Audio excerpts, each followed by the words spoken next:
Hello friends, welcome to selection target. और आज हम अपना टॉपिक डिस्कस करें। इससे पहले मैं आपको बता दूं कि आपको कुछ भी लिखने पढ़ने की ज़रूरत यहाँ पर नहीं पड़ती है। आपको सारी पीडीएफ आपको मेरे टेलीग्राम चैनल सिलेक्शन टारगेट में उपलब्ध मिलेगी। आप वहाँ से डाउनलोड कर सकते हैं और अपनी जो भी वीडियो में सीखेंगे उसकी प्रैक्टिस कर सकते हैं। और आपको पीडीएफ के अंत में एक उत्तरमाला यानी आंसर शीट भी मिलेगी, जिससे कि आप सभी सवालों के जवाब चेक कर सकते हैं, ताकि अगर आपको कोई डाउट हो तो वो क्लियर हो जाए। तो दोस्तों, आज मैं लाया हूँ आपके लिए ज्योग्राफी यानी भूगोल से जुड़े हुए कुछ सवाल जो कि सौरमंडल टॉपिक से हैं और कई बार एग्जाम में पूछे गए हैं और आगे भी पूछे जाने की पूरी संभावना रहती है। ऐसे ही चुन करके सवालों को मैं लाया हूँ आपके सामने। तो शुरू करते हैं अपना पहला सवाल।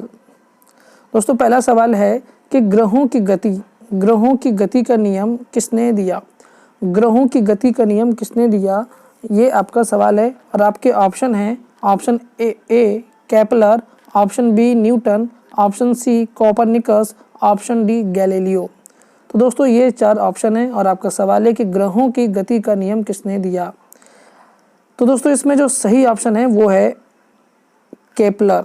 केपलर ने ही ग्रहों की गति का नियम दिया था। तो आप याद रखिएगा इसको।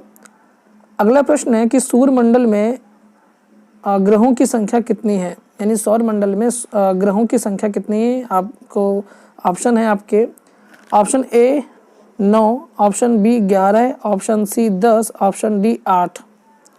दोस्तों, आपको पता होगा कि पहले ग्रहों की संख्या 9 हुआ करती थी।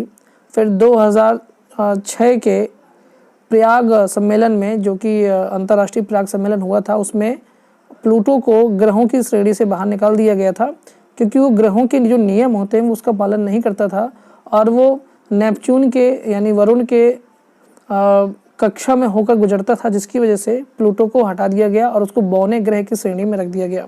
इसलिए तब से सौरमंडल में जो ग्रहों की संख्या हो गई वो घट करके कितनी हो गई, 8, जो कि पहले कितनी थी, 9 थी। तो ये इस पर आपको ध्यान रखना है, अपडेट रहना है, ठीक है। अगला प्रश्न है कि सूर्य के निर्माण में सहायक गैस कौन सी हैं। दोस्तों, बड़ा इंपॉर्टेंट सवाल आता है, ये रहता है और पूछा भी जाता है कि जो सूर्य होता है उसमें कौन कौन सी ऐसी गैसें होती हैं जिससे मिलकर के वो बनता है, जिसकी वजह से उसमें इतनी ऊर्जा रहती है।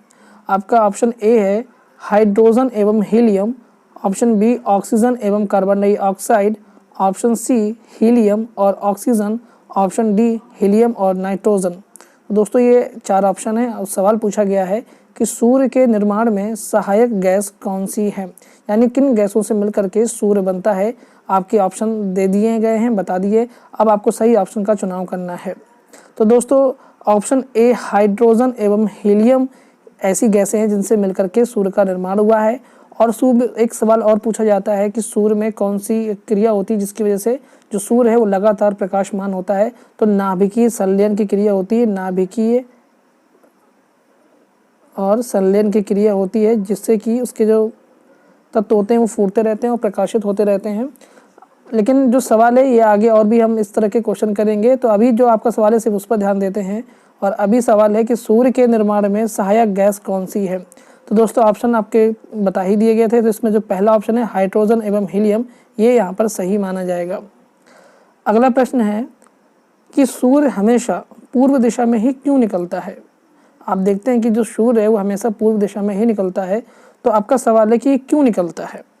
इस क्यों का जवाब आपके ऑप्शन में ही है। और आपका पहला ऑप्शन है कि पृथ्वी पूर्व से पश्चिम की ओर घूमती है, इसलिए कि पृथ्वी पश्चिम से पूर्व की ओर घूमती है, इसलिए कि पृथ्वी की यह पूर्व में स्थित है, यानी सूर्य जो है वो पूर्व में स्थित ही है, इसीलिए पूर्व में निकलता है, या इनमें से कोई भी नहीं। तो दोस्तों, जो आपका सही ऑप्शन है वो कौन सा होगा। तो दोस्तों, आपका जो सही ऑप्शन होगा वो ऑप्शन बी होगा, यानी जो पृथ्वी है वो पश्चिम से पूर्वी की ओर घूमती है, इसलिए सूर्य हमेशा पूर्व में ही दिखाई देता है। ऑप्शन इसका जो जवाब है वो ऐसे याद रखिएगा कि सूर्य वैसे कहाँ से निकलता है, पूर्व से। तो बहुत लोगों को लगता है कि पृथ्वी हमारी पूर्व से पश्चिम की ओर घूमती है, इसी वजह से सूर्य पूर्व से निकलता है। जबकि हमें जवाब जो है वो उल्टा देना है, यानी सूर्य पूर्व से निकलता है तो हमें जवाब देना है कि पृथ्वी पश्चिम से पूर्वी की ओर घूमती है, इसीलिए जो सूर्य है वो हमेशा पूर्व से ही निकलता है। तो ये याद रखिएगा। अगला प्रश्न है कि निम्न में से किसके बीच की दूरी को खगोलीय दूरी कहा जाता है। दोस्तों, ये इंपॉर्टेंट सवाल है, कई बार पूछा गया है, सिविल सर्विस में भी पूछा गया है। और एसएससी वगैरह एग्ज़ाम में अरबी है और इनमें सब में पूछा ही जाता है लगातार। तो इसलिए बहुत महत्वपूर्ण हो जाता है कि किसके बीच की दूरी को खगोलीय दूरी कहा जाता है। सवाल इस तरह से भी आता है कि खगोलीय दूरी किसे कहते हैं। तो आपके ऑप्शन है कि पृथ्वी और सूर्य के बीच की दूरी को खगोलीय दूरी कहते हैं क्या, कि पृथ्वी और चंद्रमा के बीच की दूरी को, कि बृहस्पति और सूर्य के बीच की दूरी को, या वरुण और सूर्य के बीच की दूरी को। तो आपके ऑप्शन इस प्रकार 4 प्रकार से हैं और आपको सवाल है आपका कि खगोलीय दूरी किसे कहा जाता है। तो दोस्तों आपका जो सही ऑप्शन होगा वो कौन सा होगा वो आपको बताना है। तो दोस्तों इसका जो सही ऑप्शन है वो है पृथ्वी और सूर्य के बीच की दूरी को ही खगोलीय दूरी कहा जाता है। दोस्तों खगोलीय दूरी क्या होती है कि जो सूर्य है, मान लीजिए ये सूर्य है और ये पृथ्वी है, तो इसके केंद्र से और पृथ्वी के केंद्र के बीच की जो दूरी होती है ये दूरी ही खगोलीय दूरी कही जाती है। ये क्या है, सूर्य है और ये क्या है, अर्थ यानी पृथ्वी है, और इनके जो केंद्र की जो बीच की दूरी है वो ही खगोलीय दूरी कही जाती है। तो आपको ये बात का थोड़ा ध्यान रखना है, ये एग्जाम में पूछा जाता है, कंफ्यूज बिल्कुल नहीं होना है। दोस्तों चलिए अगला प्रश्न है कि सूर्य के रासायनिक मिश्रण में हाइड्रोजन की मात्रा कितने प्रतिशत है। सूर्य के रासायनिक मिश्रण में यानी जो सूर्य है तो उसमें आपको पता है कि अभी आपने देखा है कि हाइड्रोजन और हीलियम से मिलकर के सूर्य बनता है, ठीक है। तो इसमें हाइड्रोजन की मात्रा कितनी है आपको ये बताना है। तो आपके ऑप्शन है option A 71%, option B 61%, option C 75%, option D 54%। तो आपको अपना सही चुनाव करना है दोस्तों। आप अपने मन में करिए और इसका जवाब दिमाग में ज़रूर रखिए, इससे आपको मालूम चलेगा कि आपकी तैयारी किस लेवल पर है, क्योंकि आगामी समय में बहुत सारे एग्ज़ाम होने हैं और इसलिए हम ऐसे ही क्वेश्चन आंसर करते जाएंगे बहुविकल्पीय रूप में। तो आपका जो सही ऑप्शन है दोस्तों वो है 71%।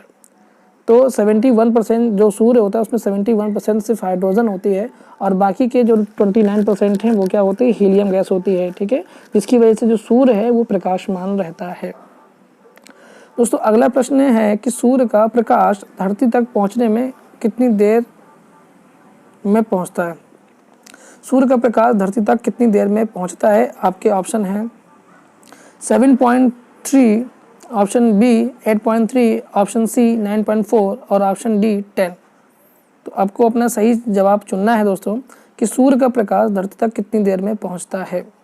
तो दोस्तों जो आपका सही ऑप्शन है वो है 8 मिनट 6 सेकंड के आसपास या 3 सेकंड के आसपास सूर्य की जो रोशनी है वो पृथ्वी तक पहुंचती है, इसलिए जो ऑप्शन बी है वो आपका सही माना जाएगा। दोस्तों अगर आपको वीडियो पसंद आए तो आप लाइक ज़रूर कीजिएगा सपोर्ट के लिए, और चैनल को सब्सक्राइब जिसने अभी तक नहीं किया है वो चैनल को सब्सक्राइब ज़रूर कर लें, जिससे कि नोटिफिकेशन आपको मिल जाया करे। दोस्तों अगला प्रश्न है कि निम्न में से कौन सा ग्रह सूर्य का चक्कर सबसे कम समय में लगाता है। निम्न में से कौन सा ग्रह सूर्य का चक्कर सबसे कम समय में लगाता है, और आपके ऑप्शन है शुक्र, ऑप्शन बी मंगल और ऑप्शन सी बुध, ऑप्शन डी पृथ्वी।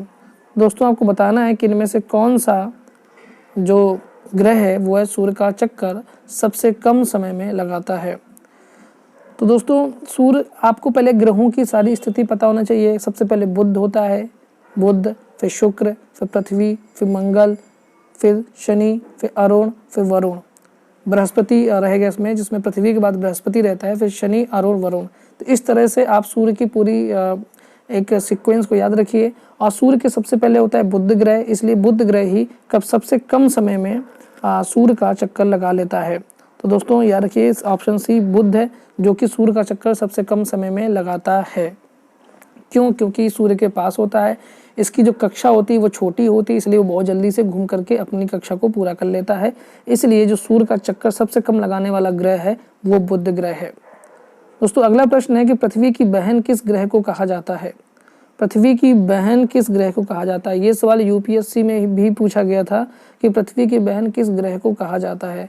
आपके ऑप्शन इस प्रकार हैं कि ऑप्शन ए शुक्र, ऑप्शन बी बुध, ऑप्शन सी मंगल और ऑप्शन डी बृहस्पति। तो दोस्तों इन 4 ऑप्शन में से आपको सही ऑप्शन का चुनाव करना है। दोस्तों पृथ्वी की जो बहन है वो शुक्र को कहा जाता है, क्योंकि शुक्र और पृथ्वी दोनों सेम साइज में है, साइज दोनों का सेम है, इस वजह से शुक्र को पृथ्वी की बहन कहा जाता है। ये आप याद रखिएगा।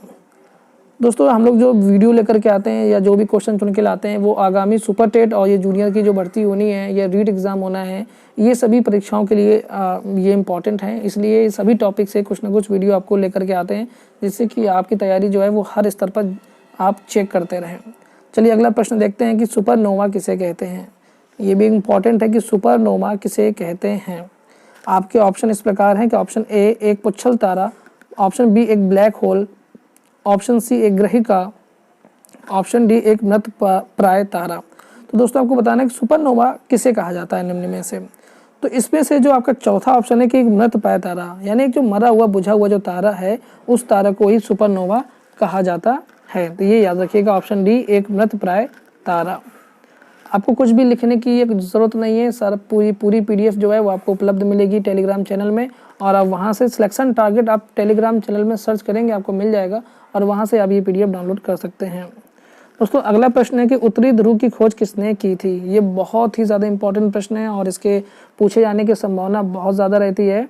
तो दोस्तों सवाल क्या है कि उत्तरी ध्रुव की खोज किसने की थी, और आपके ऑप्शन इस प्रकार हैं। Option A Amundsen, option B Robert Peary, option C Tasman, option D John Cabot. तो आपको अपना सही ऑप्शन चुनना है कि कौन सा व्यक्ति है जिसने उत्तरी ध्रुव की खोज की थी। तो दोस्तों इसमें जो सही ऑप्शन है वो है कौन सा, रॉबर्ट पियरी, यानी रॉबर्ट पियरी ने ही उत्तरी ध्रुव की खोज की थी। याद रखिएगा, उत्तरी ध्रुव की खोज की थी रॉबर्ट पियरी ने। दोस्तों अगला प्रश्न है कि दक्षिणी ध्रुव यानी साउथ पोल पहुंचने वाला जो पहला व्यक्ति था वो कौन था, यानी साउथ पोल यानी दक्षिणी ध्रुव पर पहुंचने वाला जो पहला व्यक्ति था वह कौन था। तो आपके सामने ऑप्शन है, option A Amundsen, option B Magellan, option C Robert Peary, option D इनमें से कोई भी नहीं।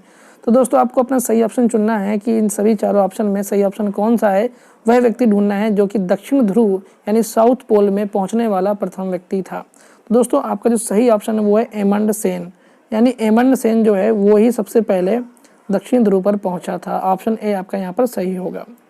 दोस्तों अगला प्रश्न है कि सूर्य के चारों तरफ परिक्रमा करने में पृथ्वी को लगभग कितना समय लगता है। यानी दोस्तों जो पृथ्वी है जो सूर्य की पूरी परिक्रमा करती है, तो इस परिक्रमा करने में पृथ्वी को कितना समय लगता है ये आपको बताना है। तो आपके ऑप्शन है, इसमें दिन लिखना भूल गए तो आप सब में लिख लीजिए, दिन समझिएगा कि कितने दिन में। ये दिन में है कि 365.50 दिन में घूमती है, या 365.12 दिन में घूमती है, या 365.75 दिन में घूमती है, या 365.25 में घूमती है, यानी 25 में घूमती है।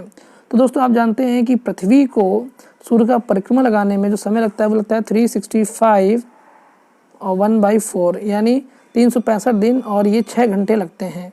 अब आप 6 घंटे जो पूरे साल में हर साल 6 घंटे निकलते हैं, और 4 साल में ये घंटे 24 के बराबर हो जाते हैं। तो इसलिए हर 4 साल में एक आप जानते हैं लीप ईयर मनाया जाता है, जिससे कि जो दिन बढ़ रहे हैं इसको समायोजित किया जा सके।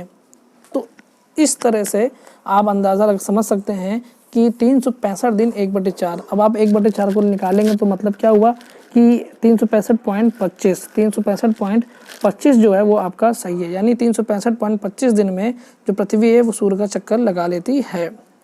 दोस्तों अगला प्रश्न है कि सूर्य से पृथ्वी तक की दूरी कितनी है। तो इसमें से आपका ऑप्शन जो दिए गए हैं वो ये है कि ऑप्शन ए 107.7 मिलियन किलोमीटर, और दूसरा है कि 146.8 मिलियन किलोमीटर, और 149.6 मिलियन किलोमीटर, और 142.7 मिलियन किलोमीटर। तो दोस्तों 4 ऑप्शन है, चारों में जो सही ऑप्शन है वो आपको बताना है कि सूर्य से पृथ्वी तक की दूरी कितनी है।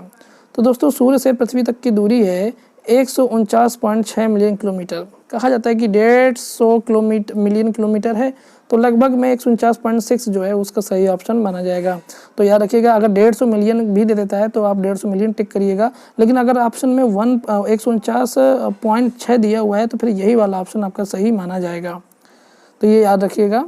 अगला और अंतिम प्रश्न है कि पृथ्वी पर दिन रात की अवधि कहाँ समान होती है। बहुत ही इंपॉर्टेंट सवाल है, अक्सर पूछा जाता है और कई एग्जाम्स में पूछा गया है, इसलिए मैं यहाँ पर लाया हूँ कि पृथ्वी पर दिन रात की अवधि कहाँ होती है। पृथ्वी है तो किस जगह पर दिन रात की अवधि समान कहाँ पर होती है। समान जहाँ पर दिन और रात जो है वो बिल्कुल समान हो, वो जगह बताइए।